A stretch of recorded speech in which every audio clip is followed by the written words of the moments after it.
Hello again, and so for my third tool, I chose Blooket. And Blooket is a competitive game hosted by a teacher on a computer for students on individual iPads or computers of their own.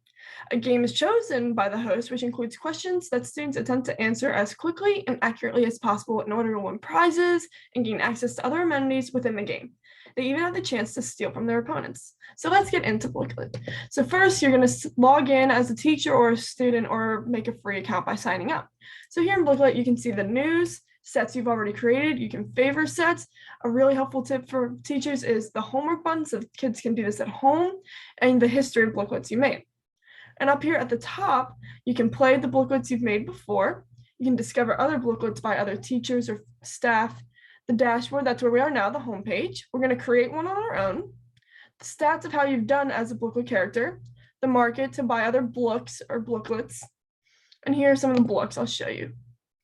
So students love these books because they're cute, adorable little animals, and they each get to pick it. And once one student picks this book in the game, another student cannot. So it's individual and personalized, and students love to race to play the games and to study and learn. So here we are, we will create a booklet. So of course you have to have a title, so I'm gonna do math questions. Okay, and you write a brief description. So second grade math questions. So of course, I'm always going to make mine public. Okay, it's already on there, and you're going to create your set. So let's add a question. Question, 2 plus 2. I know it's a little bit under second grade, but we're just going to go with it.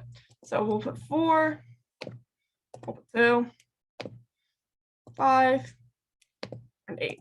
And again, like a hoot, you want to click the one that's correct. And this is also great for students and or teachers teaching at home. You can record yourself asking the questions if some students have problems reading, if it's a reading question, or here they have helpful math buttons. And it's like a giant calculator. So this is good for older students when they're doing algebra or calculus or any sorts of that. You can add a time limit, add images, and you can put them in random order. So we'll save that one.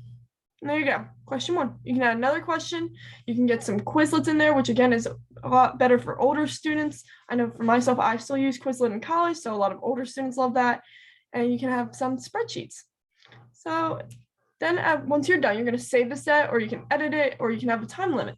And this is really great because students love the competition of the game, and they get to interact while they're studying with their other peers. So thanks, and I hope you enjoyed.